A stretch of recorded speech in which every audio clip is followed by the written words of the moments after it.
Guys, it's Antonio DeAscanis, and this is the BlkOps podcast. This is episode 4. Today, we are doing a continuation of the origin story of BlkOps, how we got into fitness and how we opened the gym and grew to what we are today.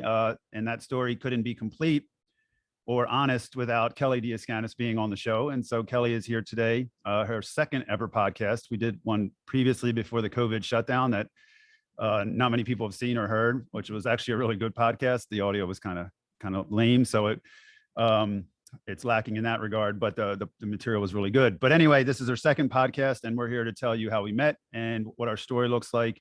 Yeah, Kelly. So welcome to the BlkOps podcast. You're on now. Oh boy, thank you. I'm excited. A little nervous, so bear with me. You'll be fine. Okay, so we are going to continue off of where we left off with part 3, and put in some other facts in there as well. Some of the story we didn't necessarily tell, but generally where we stopped off at was I had just been introduced to CrossFit through a USA weightlifting course. I was working at an engineering firm. I was working for my cousin doing personal training at night, and I was doing CrossFit classes in the morning. And I was enjoying that. I was competing locally, and I was talking to my cousin about it, that there was a potential. My cousin Joe DeAscanis is one of my mentors, and he taught me details. You know, he was a bodybuilder and a lifetime personal trainer, and he taught me like the details of bodybuilding, and it really helps me with the correction of fitness in all forms, just being very detail oriented and making sure it looks really good. So he was a big part of that.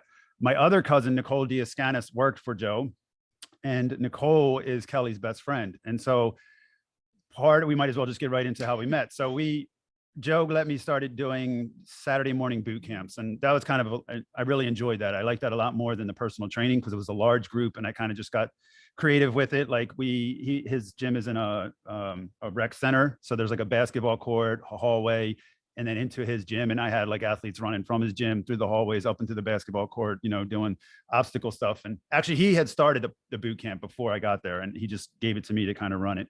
And I just took it and got a little crazy with it. But it's basically what BlkOps grew into today, was that big group madness, controlled chaos, as we could call it. So Kelly came to one of those boot camps, and I had seen her once before. Nicole brought her to one of them, and I didn't really do any talk to her or anything. And then she came to this one. It was a really tough one. And Kelly, why don't you share your experience with that and how it went down? I honestly don't remember much, except for at the end of the workout, I was laying down with my feet up, and Nicole was feeding me a banana because I pretty much passed out because it was that tough. And I do remember that she was laying on the floor with her feet up. The only thing I remember is kettlebells and the basketball court. So something tough went on. And I got done that. And at this point I was like, yeah, he's really good looking. And then in my mind, I was like, there's no way that this guy is going to have any interest in me. I didn't know what his type was or what, Nicole knew that he had been away for a while. So she didn't know too much about him. Besides they had been working together for maybe a year at that point. Not even. Definitely under a year. So I just kind of was like, okay, well, that's it. And I just embarrassed myself. So the end. And after that is when he asked her for my phone number. So basically I was just getting out of a relationship, I didn't date much. And then I started trying to date in my late 20s, and it was just a disaster, which reminded me why I didn't date in the first place. And the last girl that I broke up with it was a mess. And I was going to St. Hedwig's in Wilmington, Delaware, which is a Polish parish.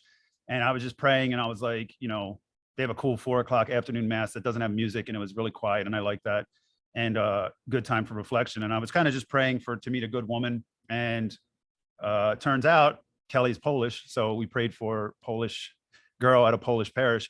But when I saw her, I was like, she seems like a good person. And I reached out to Nicole, and I always said, for my wife, I'm going to do all the work. It's not going to be someone just introduces me to someone and they kind of hook me up. So I was always like, for my wife, I want to do the work. So I hit up Nicole, and I was like, hey, can I get your friend's number? And she gave it to me. And I think she got excited because obviously that's good for Kelly. Well, she had texted me and asked me if it was okay. Humble. But because she knew at the time I had just gone out of, not just gone out of, but I got on a relationship that was just bad. And I just was like, you know what, I don't want to be in a relationship right now. I just want to, kind of do me kind of thing. I was working full time. I was getting myself kind of back together. And that's when I met Antonio. So we tell people all the time, truly at the time when I was like, I don't want to date anybody, that I found the person that I, obviously I'm spending the rest of my life with. So that was pretty cool. But she had texted me and said, is it okay? She just said, is it okay, with a bunch of emojis, I think, if I give my cousin your phone number? And I was like, yeah, I mean, at this point, I was not thinking, super far ahead. I just figured, it's going to be a fun date. And that's kind of how I went into it. So yeah, so when I was working as a surveyor, and I was out at U of D, and I was trying to text her, call her, I forget, but her phone wasn't working. It was blocking my number somehow. So I just figured, like, this one, she's already screwing this up. And so anyway, we got through that, and it did turn out it was like a phone glitch. Took her out on her first date to Mikimoto's. And I'm notorious for buying 2 bottles of wine and telling the person, like, I'm gonna have fun tonight. So I would suggest you do the same. You don't have to like me, but we're gonna have fun and eat well. And so that went well. The first date went well. Kelly also she had a townhome in Pike Creek right around from my cousin's gym. So as we started dating and getting to know one another a little bit more, after I would leave work at night, sometimes I would go over there and we'd talk and stuff like that. And it was at a time when I was like pretty frustrated with my life. Like I wanted to do something and I didn't know what it was. I wanted to do fitness. I was doing, like I said, CrossFit in the morning, and I was doing engineering in the middle of the day, and then PT at night, but it was like, that wasn't what I wanted. And I was kind of just getting this draw to do something on my own. And I remember specifically talking to Kelly in her townhome. I remember this conversation. It was kind of like one of those breaking points. And I was like, I just want to do this. And I don't remember exactly how the conversation went, but Kelly's always been very supportive. And she was like, I think she comes from more of a safe background. So for her to kind of like go along with it is a little bit different than maybe was expected of her, or to support it. And so what I did is, I had kind of told my cousin that I was like, I'm kind of torn. Like I want to move on. I'm not sure what I want to do. I had already been talking to my brother about that. And at this point, I believe is when I seriously hurt my back. And it just, we were snowed in. It was a snowstorm, and Kelly had an older neighbor, and there was like black ice from the previous week's snowstorm. And of course I was doing the chivalrous thing. So I shoveled out Kelly, shoveled out her neighbor, but I also shoveled out all that black ice and stuff from the previous snowstorm. And then the next day I actually went to CrossFit Diamond State, which had just opened up, and I wanted to go show Gia some love and support and wish her the best. So I went to go do a workout at her gym. And I remember we were doing 135-pound front squats in the workout, and there was like some gymnastics in it too. And it's pretty light. So it was, for repetitions, and I was doing it, and I just felt something go in my back, and that's obviously a lighter weight. And so I had kind of had a lot of those happen in the past, like a little shiver across the bottom of my back. And it's like what I call throwing it out. So I just was like, all right, I'm just going to kind of modify this workout. And I was doing like chest to bars, and those were going really well. Well, little did I know is that, basically my back would never be the same. And after like 2 years of misdiagnosis and just re-injuring it over and over again and being in excruciating pain, basically I couldn't compete anymore, and I think that kind of was falling in line with all these other things happening. The sport kind of left me, and I felt kind of like they didn't really care that it happened to me, and like no one really gave a shit about me. I was kind of left out on my own. And so I was frustrated, and so all this was going on at the same time. And so what I decided to do was I made a really large order from Rogue Fitness for me at the time, which was like $2,000 worth of equipment. And what I didn't know is that the address, I lived in Clayton Street at the time in Charlie Square. And because I had made so many Rogue orders over the years, it had my address when I came home from California, which was my parents' address. So they sent all the equipment to my parents' house. And it like showed up in boxes and boxes, barbells and stuff. And what this was the beginning of BlkOps. It was literally, I was going to use this equipment to open wherever I could, whatever I could find. And at the time I was living, about to move in with a friend who I'd met at CrossFit. He had an extra room and he had a garage, and the plan was to open up in that garage. It was like a really tall, small 1-car garage. And we have pictures of this on Instagram. And I hadn't made the move yet. But anyway, so my parents called me, and I went over to their house, and they sat me out back on the patio, and they were like, you have to send all this back. And that was one of those moments where it was like people I loved, and I respected and I listened to, telling me to do something that they didn't understand. And I was just in my head saying, I'm not sending this back. I didn't know how I was going to get it out of there and how this was going to go, but I was just in my head saying, I'm not sending it back. And so I think I kind of lied and was like, okay, I'll send it back. And we immediately got exfiltrated that equipment over to my friend's garage and started setting up our 1-car garage gym, which is the origin of BlkOps Fitness. My friends, that was Alex Kabitas who let me do that. And no, we started at Alex's, I believe. So there's my other, yeah. so there's a flow of where we moved to from garage So to many garage. garages. And so we started, so we built that gym in his 1-car garage, and I had like 2 or 3 people that were, you know, paying me to personal train them. They were being friendly, but I was in a bad mood because my back was so banged up at the time. But Kelly supported me throughout this whole thing. And so that was like phase 1, you know. From there, I moved out of that garage into my other friend's garage. And Georgie McCusker, who owns the shop, the barber shop on Kirkwood Highway. And Georgie's the man, you know, he was cutting my hair when I had hair at the time. And he was a good mentor, like, and we talked a lot about opening the gym. And he was a big, you know, catalyst for me to do this, including, you know, my brother and stuff. But and so, you know, then we moved to his garage, and we started, he lives right around the corner from Conrad High School. And we were also hosting boot camps on Conrad High School track. On the weekends, we'd bring out the box, you know, we'd lug out the gear, and we'd charge people $5 to come. And so we had a decent group, like we could maybe get 7 people, but people would show up without their $5. And I was like, I mean, really, you're hurting me here, you know? And then that went on for a little while, still dealing with the back injury, and still working at CDA Engineering at the time. I had left my cousin's gym. I was no longer doing CrossFit. And so now I was just engineering and running garage gyms, you know, tiny garage gyms, and kind of trying to build something from that. In fact, the first Instagram post for BlkOps Fitness, if you go all the way back, is me teaching my sister how to do a handstand in one of those 1-car garages. And from there, you know, we kept doing the individual track stuff. I was looking all around for cheap commercial real estate to try to, you know, make this dream a reality. And so that's kind of what was always in my head. And so there is a third story. And once we left Georgie's, we moved to Newark in Main Street because Kelly and I, our relationship was getting a little more serious, and we were about to get married essentially. And she lived in Pike Creek. So now we had to kind of get closer to our house.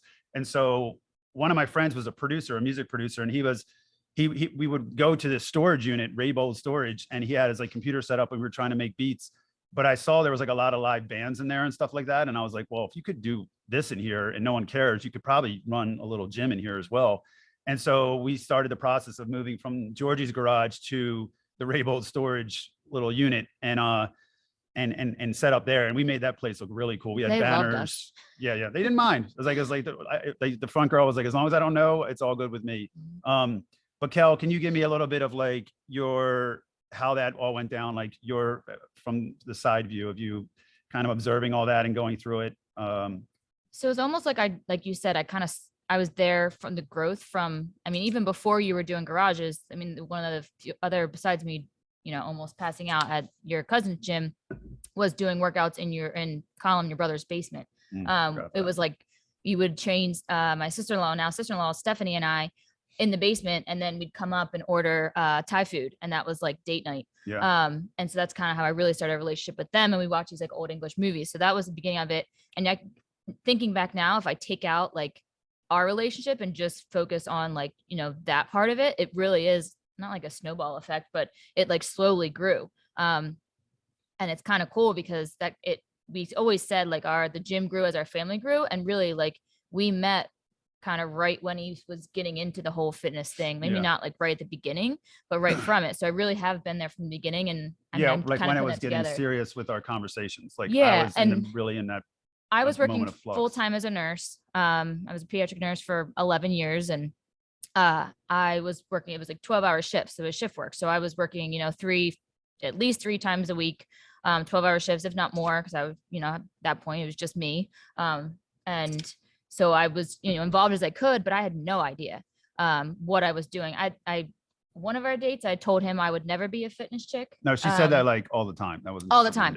Yeah. And I just laughed because I was like, well, yes, you will be, because it'll never work if you're not. I was like, no, like that's not me. I enjoyed being healthy and working out, but I was like, no, I'll never be like a fitness chick. I don't know. I had it in my mind, but back to your question. Yeah, I was thinking back on it now, and we've done this before. Like you really could see, and just the way his mind thought, like it was different. Like you said, I grew up like not to really take the safe route, but always to work hard, but like kind of keep yourself comfortable, not necessarily have a fallback, but kind of keep yourself comfortable. And like the decisions he was making were definitely more risky than I had ever taken, but I never questioned them, which was something I had never kind of done in my life. And that's where my support always came from. I still question. I still am like, are you sure? Like, whatever. But I know deep down that like certain things that he does, even without talking to me about them or without, thinking about him for, weeks on end, because that's not his MO. I know that everything comes from a good place and he's always going to take care of me. And in return, I see how he takes care of everyone else in his life too. Obviously, I think I'm the most important. I know God's first, but I see him take care of everybody else. And that watching that is cool to not only think about, but also to see like that's why he is so successful and why we were able to grow. I mean, we were in a storage unit, and now we haven't gotten there yet, but now we are in a 6,000 square foot facility. Like this, where we're at now is, I've heard it was what he talked about. He was like, I want putting my black box. I'm like, what? Like, I didn't know. I had no idea really what I was getting myself into as far as business. Cause again, that was nothing. It was never on my radar. Never my radar to be a fitness chick, and never was my radar to like kind of run my business. I thought I would just be a nurse forever. So yeah. And I think we're definitely going to give you a couple gems here too, when it comes to entrepreneurship, visualization, some things like that. And I'll share with you kind of where my head was at and what I could see in the future. The big part of the story, besides, the back situation, which was for me, I'd also had a torn hip and I thought that was going to be the end of me. And first chiro I went to for my back, he was like, or the ortho, he said, don't ever work out again. Don't ever lift weights. Don't run. Don't jump. This is a Marine spine. This is a typical United States Marine spine, and it's desiccated. There's a herniation, there's a bulge, and there's a tear. And you also have a torn hip labrum. No, he told you to only do the paddleboard. Paddleboard. You hold and your kids like kick. I didn't know what he meant by that. Yeah. But it was like a black cloth got put over my face. And I was at my Uncle Pete's, who always is like we're Italian family, and Uncle Pete is where we always go to for togetherness and New Year's and everything like that. And I was sitting down in the basement because everyone goes down in the basement. We have pigs and stuff like that over the years. And my cousin Darren, who is funny, like when Darren and Joe, they're just hilarious guys. And I always joked with them that I wanted to one day get them on a podcast sitting across from each other. And I'm pretty sure I can pull that off, and it would be hysterical because the way they go back and forth there's nothing like it. But he's a really tough wrestler. He was a really successful wrestler. And he's just a good guy, a good family man. And, he's older than me, a little bit older than me. And I looked up to him, he would kind of like, if he did get his hands on me, they'd like throw me all around. But he was a lot bigger than me because they were all really good wrestlers. And I just was, whatever. But he, I was sitting next to him and we were just talking and I was like, nah, they told me I'm not going to do any of this. I can't do any of this ever again. And he told me, they don't know who the fuck you are. And it kind of was like something that, I want to share with you because it's so important to remember that, like, don't ever let anyone tell you what you can't do. Don't get so, dark with your life and think that God isn't in charge, and that like you can't make it or you can't do something. And obviously there's always going to be limitations and it took a lot to get through it. But that was an important message for me to hear. Kind of the message I give people was what he was teaching me.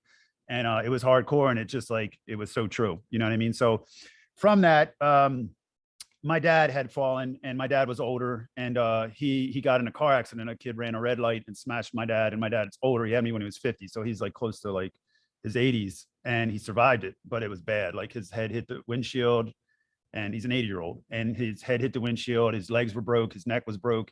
And he got out of the car and the police officer said he walked to him. So that was always cool that I heard that. But that crash eventually killed him. And that was going on at this time. So my dad, it was funny. I was in Charlie Square and when I got the call, and it was from the hospital. And for some reason they had me as the point of contact, and our family is notorious for not calling or answering the phone.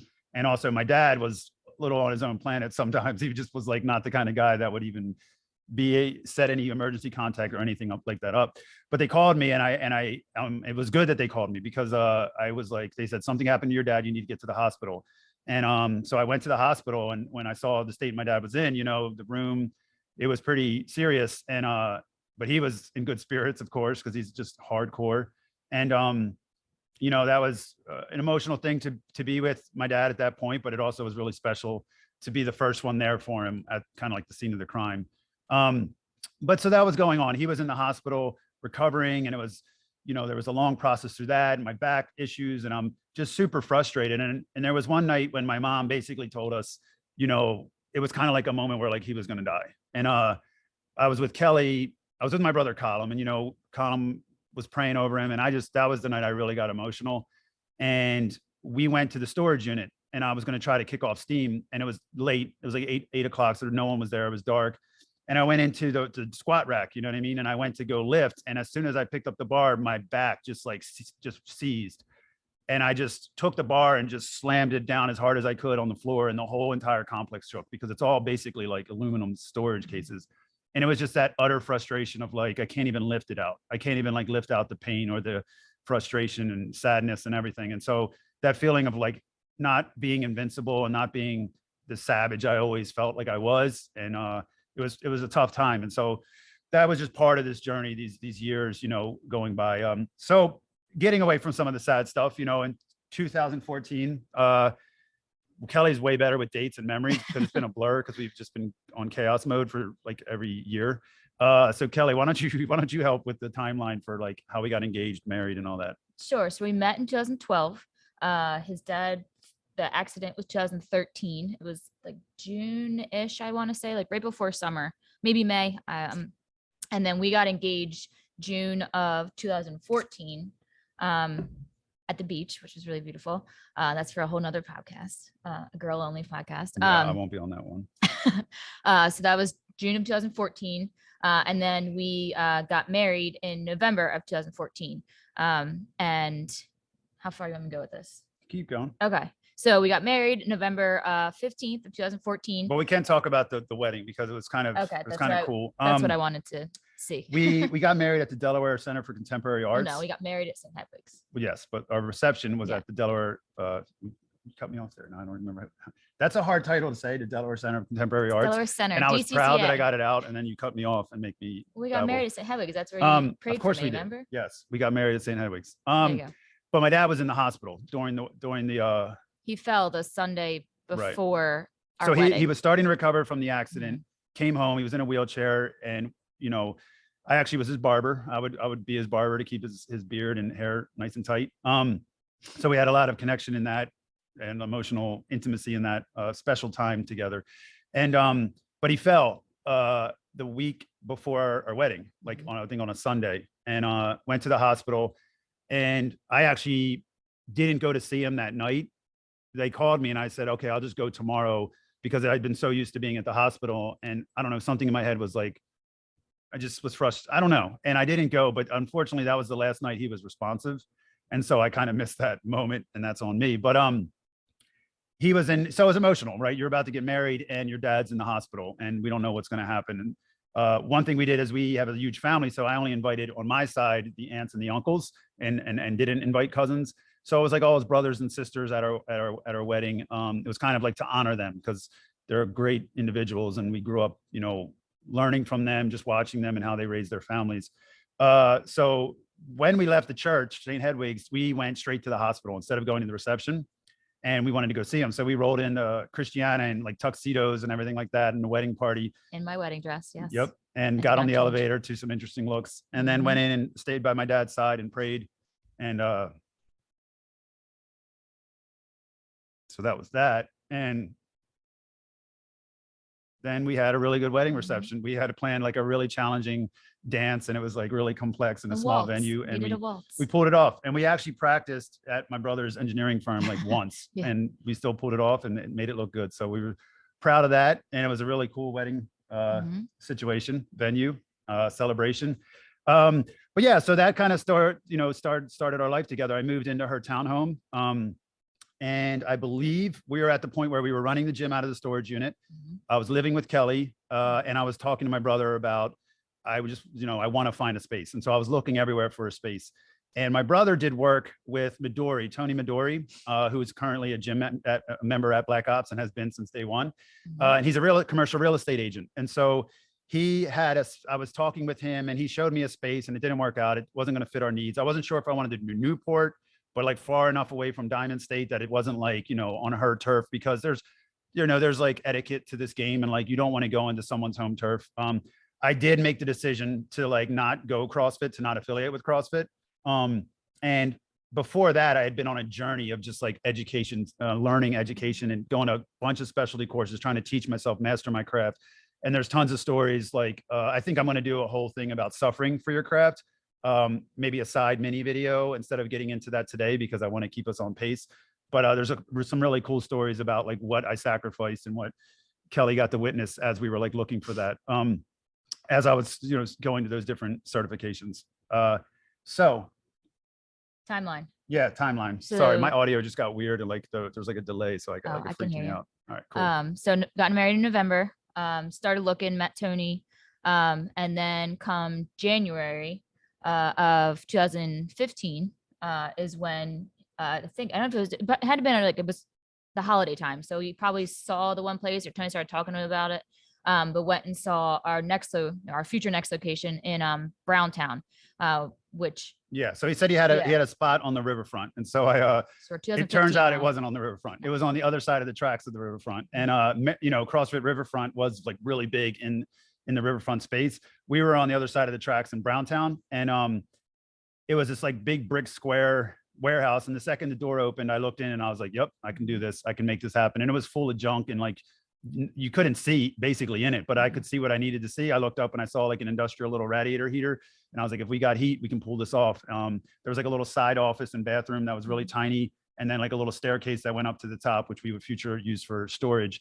But I was like, yeah, we can do this. And so I went back to the engineering firm, and I was like, hey, I found this space. It's in Browntown. It's industrial. It's gritty, but I think it's going to work for us. And they were kind of like, I don't know, Browntown, that's going to be a little tricky. It's in the back of it, so there's not going to be visibility. It was right next to like a police. It was not like a police headquarters. There was like a little, it was like a police like PAL or something. They had like a gym there themselves, but you wouldn't know if you drove by. It just looked like, abandoned warehouses. And so that turned out into be our first location. And that day I went and told my dad, and my dad wasn't, like I said, responsive at the time, but he was very with it, and he would stare at you. And he was there for sure. And just wouldn't talk. Yeah. And so I told my dad about the location, and spent some time with him, and Kelly was helping with his nursing. And then, which I was, our family's always extremely thankful for. And then we went home, and that was the night he passed away. And so it's kind of interesting. Does that connect, him to this entire journey and story that like, it just was not a coincidence. There is no such thing as coincidences. Everything happens for a reason, and we're faith-based. So of course it was for a reason. And so he's always been a part of the story because of that timeline. And so then we began the process of like opening a gym in Browntown, and Kelly's brother was pretty handy and a big part of it. Our friend, Zach Drummond.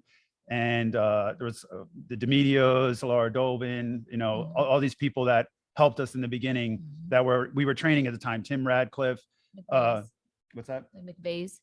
Absolutely. Sarah McVeigh and Angela McVeigh. These were like my original supporters. And if I did forget anyone, sorry, I wasn't really about to go into all the names, but these were the ones that really did it, and coming out of the CrossFit community, I thought I would be able to attract athletes that would like look into that high level coaching. But what it turns out is if you're not a CrossFit, that wasn't going to happen. Which makes sense. I learned now. So we opened it up, and it was really fun. We played cornhole there. We painted, the key was to make it black. And so when it comes to branding, I had this vision, and I was like, I want to create, I wanted to create a name that was unique on Google, and I wanted to have it color coordinated. And I just had a vision of like our athletes rolling into a competition decked out in black. And so it had to be black related because it's my favorite color, and it's just powerful for branding. And it's professional. It never goes out of style. And so I was looking for names, and I wanted it to be unique. And I'm like, BlackRock Financial. That's just such a cool name. And one of our friends, Ellen, who's also a member, she works for BlackRock, and I would just like something like BlackRock, but not BlackRock. And then I thought of BlkOps, and I was like, what I was doing was BlkOps when I first built this business. I bought this gear. Like I didn't tell my cousin I was going to do this. I didn't tell my mom and dad. So it was like, I was doing this under the radar, undercover, black operations, no one was wise to it, and it was going on in real time. And so I was like, that kind of fits the storyline. And I've never even played the video game, so I wasn't worried about that because it was my truth. Like it was genuine. Like I had no attachment to it. So I didn't really care if someone was like, oh, that's like the video game. Like I just was like, no, it's not, you know what I mean? And then I wanted to make it unique on Google. And so what I did is I really like the idea of writing something that people can read, even though it's not spelled out. which has gotten super popular now. And maybe it was super popular back then, and I just didn't see it as much around the country, but I didn't see it much. So I was like, I could abbreviate it and make it totally unique to Google, and then we can trademark it, and then it's attached to black. So we can always be, our color will be black. Mm-hmm. And so that was the magic behind the branding.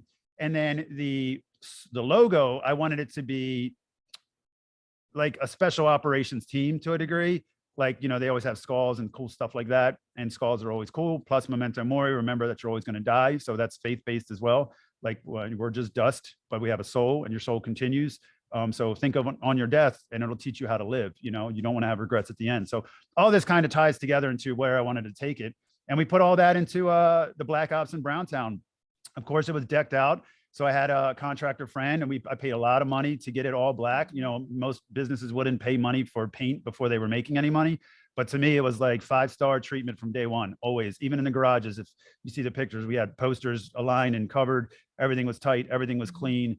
That's always been the MO of the brand, striving for excellence and dealing with whatever you have and making the best out of it, which is like, some marine stuff. So we opened in Browntown, and like I said, we had a lot of fun nights. We would go to like the Polish festival after workouts and stuff. And there wasn't much members, I mean, we have a page in one of our notebooks that shows our members, and it's like 7 people. And that was literally like our accounting for our membership base. Like that was like a professional, write it out and let's see what we're dealing with. So you can imagine how much money we weren't making. And it was tough, those were tough days. So Kel, what are some of your memories about Browntown? That initial process of building it together, and setting it up. That's kind of like where the BlkOps family, I think, kind of started, because I mean, my brother helped us build it. He takes way too much credit for that. So if you ever meet her brother, John, yeah, he takes way too much credit for some of the things he's done. My big little brother. He built BlkOps. He'll still tell you to this day, like somehow he built our new location as well. So that, and then like, the clients were friends, like Nick Dominio was his friend growing up. They helped us. Laura was one of the personal training clients. Like she helped us. The McVeighs, like that's really where the BlkOps family, we say it all the time now, but that's really where it started. And it originates from where I come from, Newcastle. Yeah. Like we all grew up, the DeAscanis family, the Dominio family, and they supported us and they stuck with us. We couldn't get Lindsay, who was Nick's wife, and she was a star athlete at the time, but they just lived in Pike Creek. And my hope was always to get her to come over, full time, but she still supported us, but I couldn't get her. I couldn't drag her from her home at Hardback CrossFit, which is all good. Well, so from there you went like you didn't just leave CDA, you went like part-time. Yeah. So you could still, we tried doing like a morning class. Paige, who is not current member now, she actually helped us out and did like an early morning. I forget if it was 5 or 6 a.m., like 2 or 3 times a week. She helped us in the morning. Then Antonio would do like a lunchtime and then night classes. But again, like you said, there was, maybe a total of 7 people. It got like, I don't know. It got bigger. That's where Carolyn and her crew. So Carolyn is still at our gym. And when I went to a dentist, Grayland Dental, Joe Kelly, we kind of hit it off, the dentist, and he's got like a whole bunch of attractive young girls that work for him. And I would always talk about it. They were my hygienists, and I would always talk about, come on over and try it out. And so one night the hygienists all came to try it out, and we took them through a workout, and they were having fun, laughing with each other. And Carolyn was kind of quiet, and she, after the class, came up to me and was like, I kind of like this. And I was like, kind of taken back, because I didn't at first, you should have never judged a book by a cover, but I didn't think she was liking it. I didn't think she was going to enjoy it. And I was like, okay, cool. Yeah, I can come back. Well, from Carolyn, she literally was a huge part of our growth.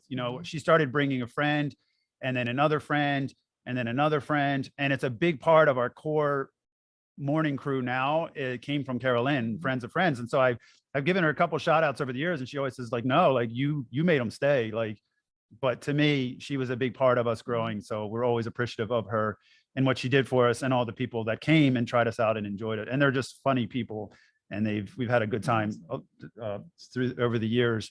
And so, so Browntown was basically your startup hustle. It wasn't doing well. I got pregnant. Kel got pregnant in the meantime. Much, yeah. So we got married in November. We waited to go on our honeymoon. We didn't go on our honeymoon until the end of February, beginning of March. After my father passed. Yeah, we were waiting for that. And his sister got married. And we went on our honeymoon, and at the end of the honeymoon, I was super sick. And I just thought it was because we were, we went to Belize. I thought it was because we just were eating and drinking, typical honeymoon.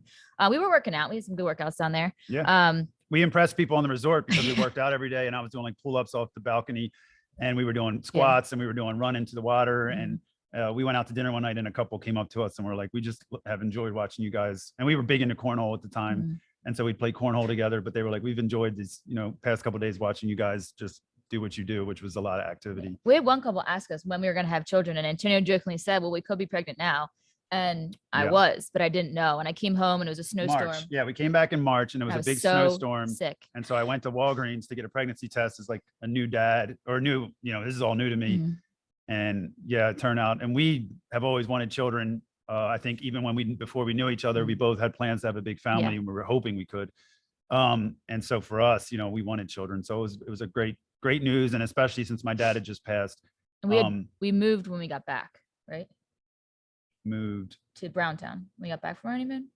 Yeah, we didn't have the gym. So on the way back from our honeymoon, it was kind of cool. They served big old Heinekens, and I hate flying and just sitting still, period. So I drank these big cans of Heinekens, and I pulled out my notepad and I was like planning BlkOps. It was like that plane ride back was like me initiating the game plan. And when my game plans are a lot different than business plans, like it's like write in my notebook and like, here's what I'm going to do. And then I go do it. I don't like go with any nonsense professional business plan or anything like that, but it is professional. It's people think it's all from the hip, and it appears that way, but it's thought out, in advance. So so where are we at with the timeline? Cause how pregnant. So we're still in 2015. We moved to Browntown, started there, our first son. And we don't learn what our children's sex is until they're born. So that was just great news to find out when he was born that it was a boy. And obviously I wanted to name him Leon with Kelly's permission, which after was my his father. father's name. Yeah. Yeah. And so that was really cool. And that's a whole other story. But, yeah. So that's, we're in October of 2015. And then growing the business, very, very slow, but it was definitely so it was a struggle. So the gym wasn't doing well, to be honest. It was like, it wasn't happening like I wanted it to. And I was a year and a half in, and I was like, I got to make a change, and I don't know what it is. And I was like, I got to get a new location. And this whole time I'd always was looking for locations, like even way before Browntown. That's all I did. I'm on LoopNet, which is a commercial real estate website, and I'm just looking through windows, checking things out. And it's just nothing was right. And I looked at tons of warehouses, and the prices weren't right. The spaces weren't right. I mean, I went all over, and there's so many of those times that could have worked. That could have been the end of me. So it's another lesson that like everything happens for a reason. And the frustration of not having those spaces I can't even explain it, because I knew the potential of what we could do if people could just see it. And I just couldn't find anything. And so one of my members who had stopped by, Francesca, she's another local business owner. She owns a salon in Trolley Square. She said, what about this little garage by Galluccio's? And I was like, man, that's small. Like, we're going to grow out of that. I don't want to sign up for something that I already know we're going to grow out of. And she's like, yeah, but it could be a jump off. And I was like, I know, but that's a big step to like, just know that the plan is, it's just not going to be the right location long-term. So patience, guys, like you have to have patience. You have to kind of take risks. You have to weigh pro and cons. Like the con was that I was going to grow out of it. The pro was people would see me because it was a highly visible place on Lovering Avenue. Matt, I think Lovering, if you look at the entire, kind of history of BlkOps, I think Lovering, for me, from my point of view, was the biggest risk. Because at this point, we had our first son. I was working full time, and at Browntown, I think we could manage it because it was so cheap. It was $1,000 a month support, plus, even though we weren't making any money. Like, right. and we were living in a townhome. We were working to support it, basically. Yeah. So and we knew we wanted more children, and so So during this time, we had Irish twins. So my son Giuseppe came quick. Really. Close enough. I don't know what the hell you're talking about. Irish twins are within a year. Whatever. He came quick, and the layering was. He came like a wrecking ball. He came in like a tornado. Love that guy. He's awesome. But so we had a new son coming, and this was our second child, and I started talking to the real estate agents there, and everything was all happy and good, because we hadn't signed a lease, and they were, the realty company, which we'll see if I ever name them, and the owner, depending on their, one day they might get named and called out for how they are, but so they were like, the agent was kind of like, lackadaisical, all shucks kind of guy. Everything's gonna be great. Yeah, you're gonna be good. You're gonna be awesome here. And I actually was, even though I was a newcomer and I didn't know a lot, I'm actually kind of sharper than these people realize. And I was like, the lease will break me, right? So I have to negotiate this thing down as low as I can with the market in mind, like, right, not be so ridiculous that they walk. So I'm gonna give them something but I'm also going to fight to get it as low as I can. And I got to figure out that dance when in negotiations. But before this happened, we were still in a lease with Tony Midori, and we had like another year on it. But Tony's such a good guy that I was like, Tony, you know, and he was doing some workouts with us, and I was like, I got to move, and I got to get out of here, you know what I mean, or it's not going to work. And one funny quick story about Browntown, we had bats. So there were bats that lived in the roof, and they would come out and fly during workouts and freak everyone out. Well, people didn't know that every morning I would go in there before classes and clean, because they would wee on the floor, and that's my term for piss. They would go to, you know, when they fly, they just drop little, you know, splashes of urine on the floor. And so I would go in and wipe all that up before class, make sure it was mopped and cleaned and disinfected every day. And I was fighting these bats, and we had hilarious stories of how we try to get these bats. And so one day we came in, and the ceilings were really high there. They were like 18 feet, and everything was black. So like you couldn't even see where the roof and the wall met. But we saw this little thing of brown in the corner, and we had Kelly Starrett mobility balls, like mobility wad balls. And I had 2 of them, and these are like expensive on Rogue Fitness, like $40–$60. And my friend Zach Drummond's there, and Zach's just a funny little guy. And he was like, he's really good at like stupid stuff, like carnival games. And I'm like, Zach's probably gonna have a better chance of hitting this than I am. So I gave Zach the small ball. I take the big ball. We go over there, and we're kind of shook because these bats come out, and it's offsetting. They fly crazy. You're in an enclosed environment, and it's hard to get them. So like, he just freaking, we go 1, 2, 3, and I throw, and of course it's terrible throw, and it was like the big ball, and it hits the wall, explodes, and like all these little BBs go everywhere. But Zach freaking nails the bat right on the first shot, and that was the first bat we got. So we got him in a bag, took him out front, and just beat the pants out of him, and we put all our hate into that little black brown bat. But so the bats were constant, and we were constantly dealing with them. We killed about 2 more, but at this point I'm a professional bat killer. So if that ever is a problem in your house, you know where to solve it. So I asked Tony, and Tony was like, yeah, you know, I'll let you get out of your lease early. And that's really cool, and a blessing from God. And it's a testament to his character. And it wasn't a lot of time left on that, but that's money, you know, they thought they were going to get, that they're not going to get. And so he's a huge part of our story as well. And having faith and being faith-based and getting around people that are good. And the original reason I even did business with him is because I knew he was good, and I knew he was faith-based. And it was so important, because it all turned out the way it did. So then we go over and we start the negotiations with this group. And needless to say, Lovering was amazing, you know, because we did pull off what we always set out to do, which was build this core group, this family. You know, I can remember each member's first day in their intros. You know, these are long-term members that are with us now. I remember the first interactions I've had with them. A lot of our athletes came to us without any like real functional fitness experience. A lot of them had never touched barbells or done advanced movements. So we've kind of taken them from scratch to, you know, through that journey. And so that's kind of our crew. Like we specialize in getting people fit that I believe other gyms would neglect, you know what I mean? And we treat everyone with value, and we care about every single person that comes in our door, and we try to give them that respect. And we really care about educating them and having passion for that, to train them. But Lovering was tough, and we had a brand new baby.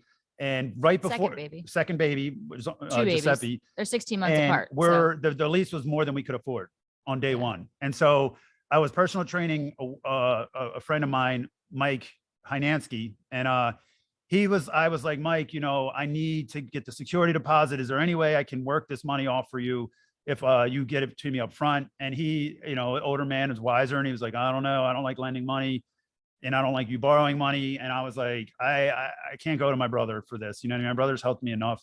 I needed it to be, I wanted to commitment from him too, though, because I had sacrificed a lot for him with training him. And so I wanted that commitment for him too, as like a friend.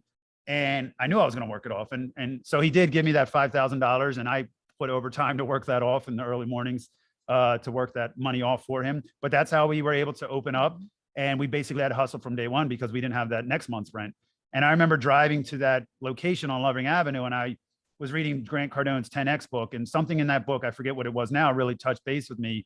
And there was 2 things. One was basically like, your only weakness is your obscurity. And that was why Lovering was so important, because people needed to see what we did they needed to see our style of fitness, because CrossFit was the heir apparent at the time. It was dominating the scene, and we were the only ones to come out with our own brand. There wasn't, besides like little ones that didn't really take any big risks, we were the first one that had built their own brand and was jumping right into, you know, the city. And so basically that's kind of how Lovering was created. And The other thing was like not having fear. So I was on Lovering Avenue, and before I would turn left in that parking lot, I was like, don't go into that parking lot scared. Don't go into that parking lot scared of anything, not the lease, because I signed my life away. And you should never do that. So like if you ever about to sign a lease, you come talk to me, you hit me up and I will help you with that. And we'll pick apart everything, because you're not going to be able to afford professional help to help you with that. And the other side always has the advantage, and they treat you like scum. And so if you ever get into a situation where you're going to sign an industrial lease, come see me and I will teach you everything about what's going on in front of you, and the stuff we don't know, we'll research and learn on our own, so that you don't get stuck in a lease that can break you or your family. And that's the pressure that was on me. And I had a new baby, and these people were not trustworthy. They disappeared. The second we signed the lease, they disappeared. Nothing got fixed. Nothing was taken care of.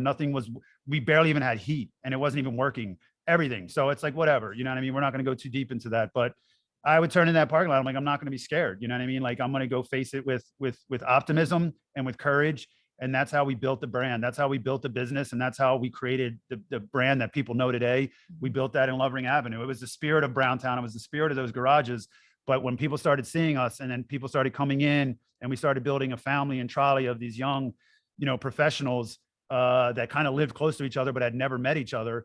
And then we created this community, and people got to meet one another, and then it became a social environment. And we started it was always from the top down, God, you know what I mean? Like Kelly and I handle our business through God, and we treat everyone with respect, and that comes from the top down, and that just spreads. People have their guard up a lot in life, and when they come to our house, they realize they don't need to have their guard up, and they can be themselves. And I think that's a magical thing that we've created. And so Kel's going to share with you her experience with Lovering, and kind of, give her take. Yeah. So at Browntown, again, I, had my first child. I was there. I worked out there. I did what I could. I helped clean, all that stuff, handled a little bit of memberships. But Lovering is really where I started being a part of BlkOps, not just like, Antonio's wife who comes to BlkOps. And without really even knowing, we had, different coaches there, and I ended up having to sub in for these AM morning classes. And at this time, I was pregnant. I had, a less than 1 year old, and I'm working like 8 or 12-hour shifts. And still, I thought about like, as we were preparing for this, this podcast, I was like, how did I do that? But I would coach, 5 or 6 a.m. in the morning, then go to work for, 8 or 12 hours, and still have to come home to, a less than 1 year old while, 5, 6, 8 months pregnant. And so that's where I really started getting into it. I started taking over, the admin stuff.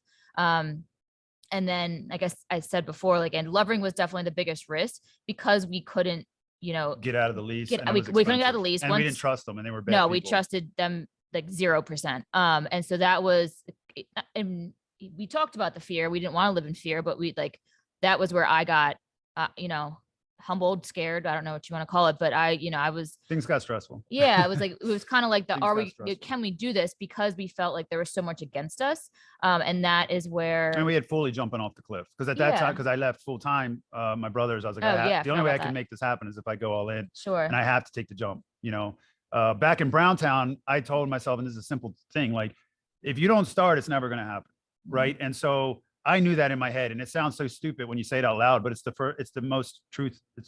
That's the highest amount of truth to it, is that you have to start. If you want that future vision you have, you got to start, period, because it's never going to happen. And the hours you're not starting are hours added on to how long it's going to take you to accomplish what you want. And sorry to interrupt you on that, but I was just jumping in there. Well, that kind of goes with like me getting thrown into it. Like I said, this wasn't necessarily something I ever wanted to do, but I knew I always wanted to support my husband. And as this grew, like once we went to Lovering, it was like, okay, like this is something, this isn't just like a side job. This is, this is something. And then just seeing, we literally from Browntown to Lovering, we had 11 people. That's it. 11. And we were upping our rent by more 3 times. Like, yeah, just significantly more. And with 11 people, like that didn't even cover, but besides anything else you needed besides just rent. It wasn't there. No. And then another awesome company, Cintas, they had a little slimy salesman try to get in our door, and you're not allowed to just walk into business. And I was like, what's up, dude? I'm cleaning. Like, what do you want? He's like, oh, I want to sell you these mats, and your logo's on them. It doesn't cost any money. And I was like, that doesn't make any sense. I'm super busy, dude. I have a newborn. I got to get back. Like, basically what they did is I signed a contract, not understanding what the hell it was. We're still in that contract today. Mm-hmm. Now we have to buy out these mats for $1,100. after they lied and had the shittiest service ever. Cintas Incorporated. You guys are garbage, and you're lucky I'm nice to you. But that's why you get called out. But yeah, I mean, like, people are just doing us dirty. And I'm the kind of guy, like, I'm not confrontational, but I do not like when you challenge me. I don't like when I'm pushed around. I don't like when I'm bullied. I don't like when I'm lied to or treated like disrespected. And I take that very serious, especially when I'm have a wife and 2 children, because that's basically an insult to my babies. And I'm like, you better freaking watch yourself. And so this was, members would talk to me at Lovering and I'd be like kind of aggressive, and they didn't realize what was going on behind the scenes. And I was like, I was trying to like put on a good face, but at the same time, I was at war. And when I'm at war, you know what I mean? I don't fake it. Like, I don't just like, fake it till I make it in that regard. Like, if I'm at war, you're going to see me a little more aggressive, you know what I mean? And that, I'm sure when COVID happened later on, people may have saw me that way, you know what I mean? Because I'm just trying to protect my family and I'm trying to protect my community, you know what I mean? And we're doing good to the world. And we kept saying that. We're like, we're doing good, like, for good people, and we're doing good in this world. And like, you guys are treating us like this, so that's okay, but we're going to win. Like, you're never going to beat us, Well, and that's really where we saw it. Like, we were Lovering for 3 years, and the first, year and a half was survival. And then, I mean, not even, maybe even less than that. Well, more than that. We're still in survival mode, kind of, but we were at war, but we're also we also saw ourselves grow. By the end of the year, we had, 75 members. It was like, I remember we got over 100. Like, that was like, we were going from 75 to 100 members was probably the hardest jump for whatever reason. But I remember getting over 100, and that was like, wow. Like, we, and it was frustrating too, because there'd be like CrossFits on, I was following, you know what I mean? And they'd be like, oh, if you don't have 150 members, you're not even a good gym. And these are professionals in the space that say this kind of stuff. Yeah. Like, let me tell you, if you're a business owner and you're just starting, don't listen to any of that crap. Like, you keep doing you and you build it the right way, and don't worry about any expectation, because it really is harmful to hear that kind of stuff when you're trying to do it the right way and build it by yourself, by the way, because it's your own brand. So there was a lot of like garbage like that going on, like that really made it challenging to. Yeah. So that's like 2016, 2017. And so we moved, we had to move to Wilmington. That was I was like, I got to get us ourselves, our personal, like ourselves. our house. So we bought a fixer upper, and we fixed it up as best we could with the money we had, but that got us close to the gym. And so then it was like, this is where we have to build. We have to build in Wilmington, and our house is here now. And it was, those were challenging times. And so we work a lot from home because you have to grow your business outside of your business. That's how business grows. And so we were, I'm like, we had a home office, and like looking out front, the porch is falling apart. I go to the gym, none of the maintenance stuff that's supposed to be taken care of by the landlord's taken care of. And we're cleaning it meticulous, and it's just like getting trashed, rain coming in, blah, blah, blah. But, that's just part of the journey, the struggle. But we did have to refinance our house. So we had to refinance our house to keep it alive. That was 2018, yeah, I think. somewhere in there. And that was a big, step for us, something I didn't really want to do. But then on the good side was the memories of Lovering and just the community we built there. Like I said, especially the local community that would walk there and stuff. Seeing them grow together was just really special. And it is challenging for us because we were going through such hard times. And the thing we built was creating such good times for our community. But like, they didn't understand that we couldn't always be involved in that and share their celebrations at times, because we had a lot of other things to take care of, especially as family, as with having children. A lot of our members didn't have children. And so there's always been that, like, we wish we could be there more at times, but we have to take care of our family. And, but yeah, just seeing them come together as a community and just the memories. And so we did so many cool things there. We threw raves, that was where we threw our first blackout rave, which no one had heard of at the time in our Christmas party. Lovering too, like I said, that's where our community grew. And it was kind of, without even speaking it out loud, how we kind of said like, okay, this is something. And like I said, that's where I first started really getting into the business and seeing it grow. And I was like, okay, like, yeah, this I definitely is something. Remember that I could see the change in her to realize like, oh, this actually could be something. Yeah. And financially, I'm still working full time as a nurse, pregnant with my second. I think I bumped my hours down as low as I could to still keep benefits. And just growing as much as we can. And behind the scenes, just, angry at the people who were, not helping us and not realizing how much we were helping them at the same time. And so that was super frustrating. And got pregnant again, so 2018 got pregnant. At the same time, my dad was diagnosed with pancreatic cancer. So began that whole journey. And at the same time we were coming up. So this is 2018. Our daughter was born in January of 2019. And then, as everyone knows, the shutdown happened in March 2019. So we're coming up the end of our lease in June of that year. 2020. No, sorry, 2020. Yes. Yeah. Sorry, I skipped a whole year. You can see my brain. So Felicity was born 2019. And I'm still working full time. I switched to like a more, and that's when I switched to part-time to be more like casual. Yeah. Still working. Because we knew it wasn't working. You know what I mean? Like we tried childcare and there were some crazy stories with that. So that didn't work. And it was just like, we didn't know what to do. And I was like, I need you to come over. And I know it's not safe. And I was like, but we have to take the jump. Like, I can't do this anymore. We can't do it like this anymore. And so it was kind of like that really big decision. And it was a stressful decision trying to figure out what to do. But we knew what we were doing was good. We knew from our community how good we were doing for them. We always called it a service, for them. We saw the good it was doing in their lives. And then, so from then the shutdown happened, and that's a whole nother thing. We're not even going to go into that, but basically we went straight to work. We went straight to war again. And our community stayed with us and stuck with us. And we were able to pay our coaches, even though they weren't, able to work. And we just went hard, and we were in parking lots and we were trying to do things to creative, like try DJ mixes from the gym, but none of the visual worked.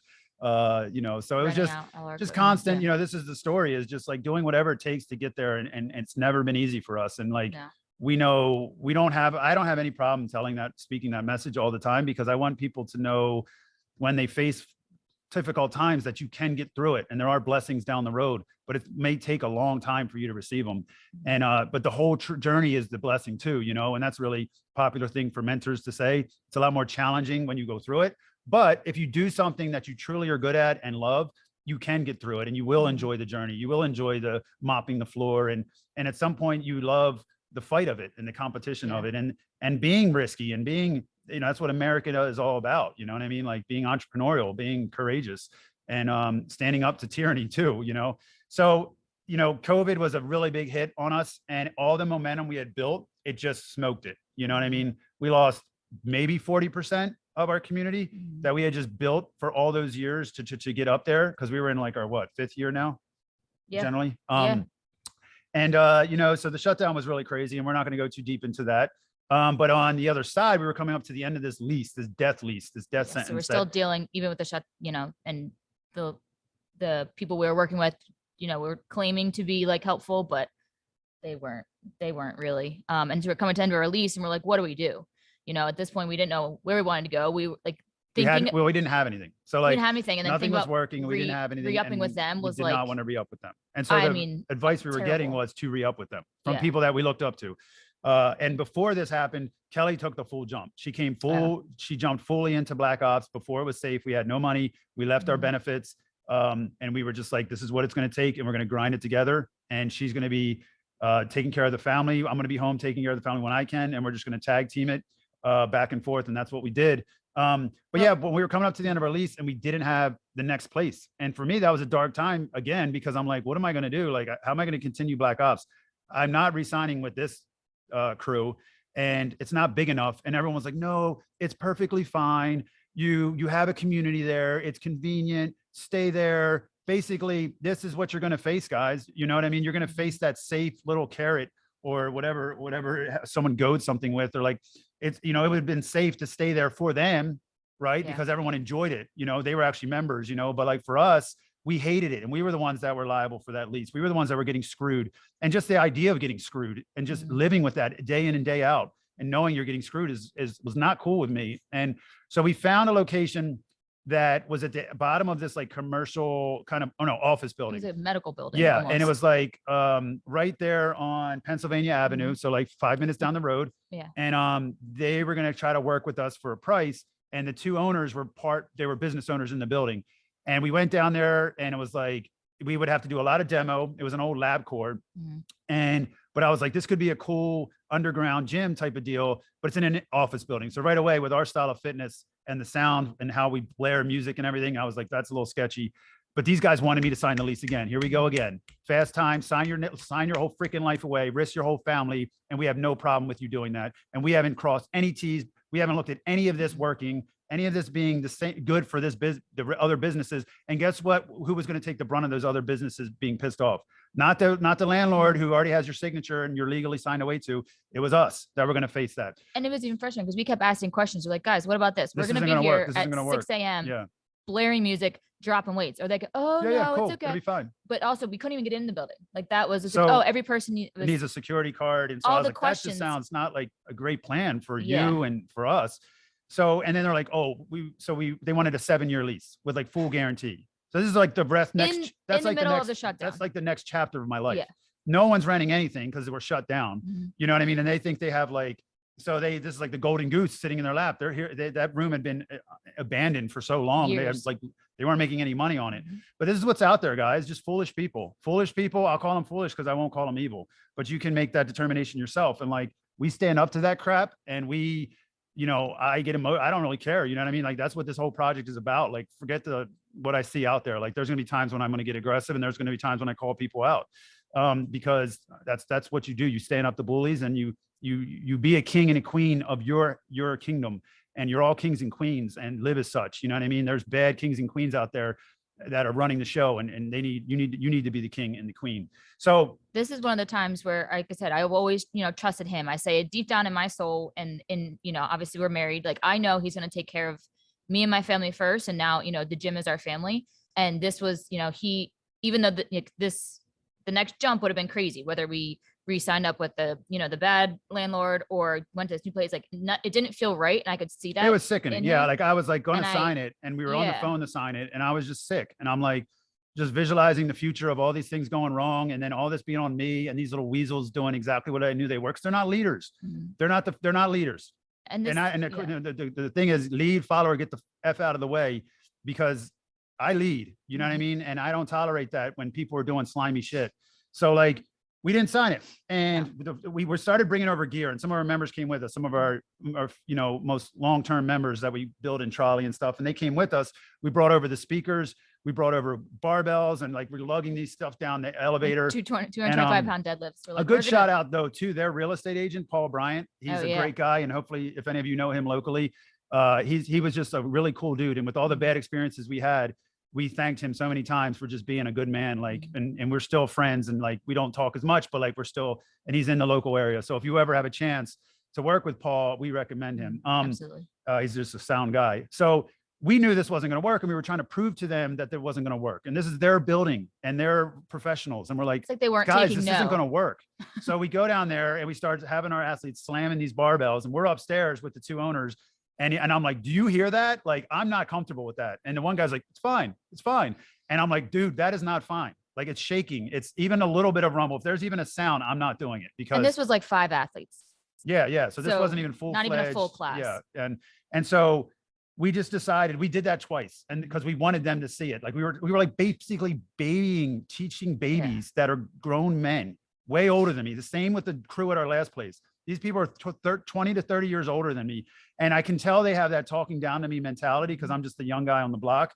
And I'm like, bro, you don't know who you're talking to. Like, I'm not the person, you know. Like, I didn't stay in Delaware my whole life and not challenge myself. Like, I threw myself out there through the fire. Not that there's anything wrong with staying in Delaware, but as long as you're like challenging yourself, I'm just not the one, you know what I mean? And so, and my community depends on me to be this way, to protect them. You know, this is their house. This is why our athletes are here. I want them to feel they're making this decision, not me. This is for them. And my people were like, nah, I don't like it. And we said, nope. So that night we went home, and it was kind of a bummer, because we were like, it didn't work. And we put a lot of time and stress into it, and we didn't know what was next. And so my friend Matt Stacio owns DuPont Barbering Company with Giuliano, right across from St. Anthony's, great local barbershop. They're going to be on future podcasts for sure. We're actually getting an extra mic because of that. They knew Gene Deladon, and Gene Deladon is someone I had come across through commercial real estate with Mary Kate Williams, who was on this podcast before. And Gene and I had met a couple of times, and Gene was very cool and supportive through Instagram, watching our story. And he would give me compliments and stuff. And I would kind of, once I became a little bit more friends with him, I would tell him about some of my like complaints with this building. And he's like, yeah, that's not how we run. Because they own property, they own commercial buildings. So Matt said, dude, hold on, don't sign that lease, which we had already decided not to. He was like, and this was the day of, he's like, I want you to see something. Gene's got something for you. This was Thursday night. We left that building. He texted me when I got home, and he said, Gene has something to show you tomorrow, which was a Friday. And I'm like, it's not going to work. I don't know what he's going to show me. I can't afford it. You know, I was being like kind of negative about it in my head. So we go to Avenue North, which is our current location. And I drive on site, the AstraZeneca site, and Gene's out front, you know, and they have like a construction guy, and they have Joe Cyani was there, and Patrick Honeycutt, because these guys are all part of the story. They're all part of Deladon organization. And, you know, it was just good to see young guys. They're all young. And it was good to see young guys welcoming me in. And I'm like, this building was huge. And I'm like, there's no way I can afford this. And so I went in, and it's like this massive building, which is the BlkOps of today. Everything was kind of like industrial, but it was pretty open.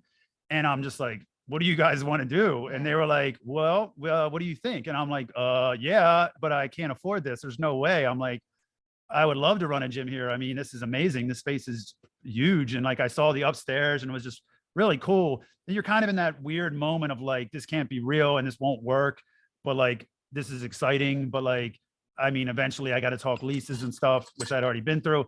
So they were and I don't know where I'm at. And where I come from, I was raised to like really respect people. And like, I always come to a negotiation with respect for that person. So I'm very like cautious with like expecting something and being too forward and feeling like I deserve something.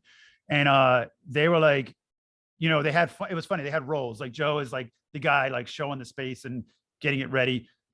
Gene is like the big dog dreamer too, though, and like kind of excited about the future, which they were telling me it was going to be a future site.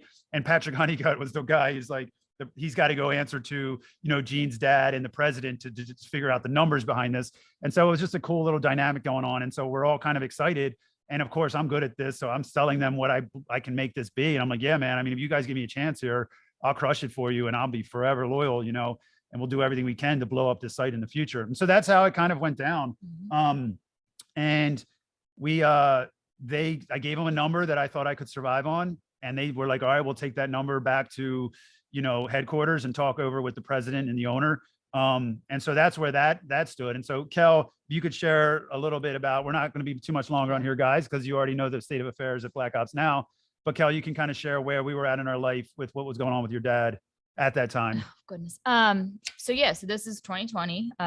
We were seeing the end of the tunnel for the, you know, the bad situation at Lovering, as far as like behind the scenes, because that's where we grew. Like I said, that's where, you know, I really came into it. It's where, you know, we saw like, okay, like maybe this is something. I had so I quit my nursing job in July of 2020. At this point, my dad had gotten a lot sicker. This was 2 years after he was diagnosed. Got a lot sicker, and wanted to, you know, I needed to help him, wanted to, you know, support Antonio, because we were doing whatever we could to keep, you know, BlkOps alive, because we knew there was something there.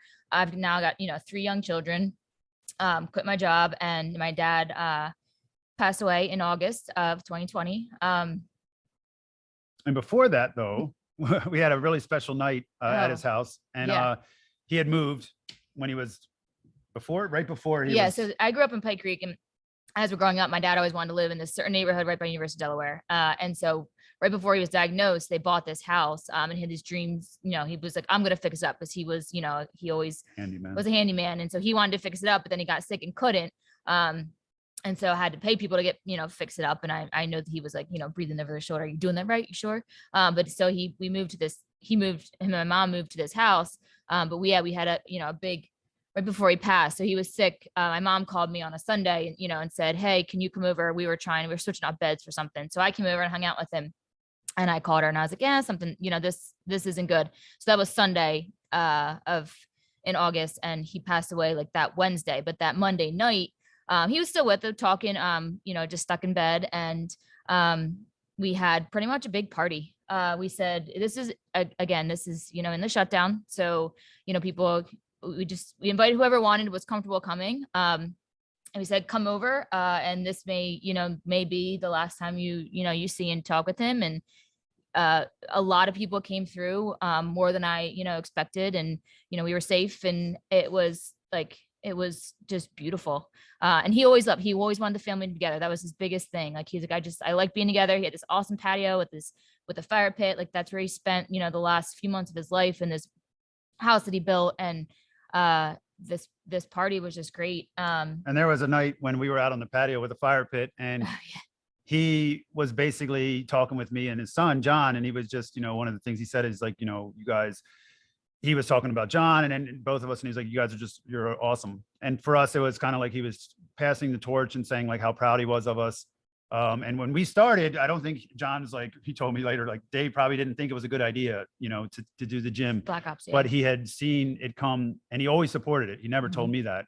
And this was kind of like a culmination. And he said, you guys are like incredible. You know what I mean? And this was when we were showing him Avenue North. We were showing him what we were doing as we were building it out. And it was sucked that we couldn't get him over here to see it. But, like he was a big part of the journey here. And so now he kind of his presence is here, and he made us actually handstand boards at our old gym. So those handstand boards are here now. My dad's flag is here now. And so we like to think that both our fathers are watching over this project and our members and what we do and how we carry ourselves and how we stand up to things, that we treat others kindly, but we also stand up for ourselves. And, we family first, faith first, and community and do good for others and live a life of service. And so now we're at Avenue North, and things are going amazing, and there's future development coming.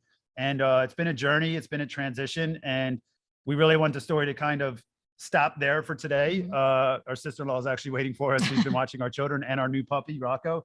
So we do need to get out of here. But I'm glad it got a little crazy at different parts, because I think it's the true story, and I think it's important to be authentic and not always, and to tell people how it is.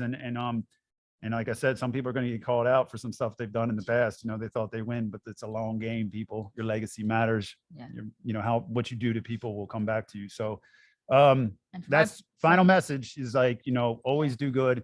Think of your legacy. Try not to act emotionally. Always treat others with kindness, and turn the other cheek. Don't be a floor mat, but turn the other cheek, because, most people are going through things. We never called these people out. We never cussed them out. We never did any of that. We turned the other cheek, but we knew down the road we were going to win. And so always think of your legacy in that regard, and always fight, always have faith, because all of this came about because of faith. None of that happened coincidentally. The whole story is faith driven. It's because we believe in God, and you don't need to believe in God to have faith. You need to have faith in yourself and something bigger than yourself. And so that's the final message for today. Kel, great work on your second podcast ever. Hope you guys took some value from it. And next up, we're going to have some fun. We're going to have some fun podcasts. I've been talking to DuPont Street Barbering Company. I came up with an idea to kind of like host them regularly, because those guys are hysterical, and I'll just be sitting in the middle, like cracking up on what they say. So that's coming down the road. I haven't had my brother Michael on here. He's a priest, to talk about spiritual stuff, but like stuff I think will be really interesting for you guys, like demons and stuff like that. Like if you're maybe a non-believer, you're like, well, what do I want to learn about faith? Well, I'm going to throw some cool stuff in there. And he's seen a lot of things in his life. He was almost an exorcist in Rome. So some cool stuff there. And I just got a bunch of stuff planned, and we're starting to get momentum. So anyway, guys, I may even host one. There you go. She might have her own woman only podcast. All right, guys. So thanks again for listening. I hope you took some value. As always, if you can ever give us any kind of shot of encouragement or a comment on Instagram or anything, it goes a long way for us, and really pushes us and helps us to know that people out there are watching and listening and care. All right, guys. So have a great day, and we'll see you on the next one.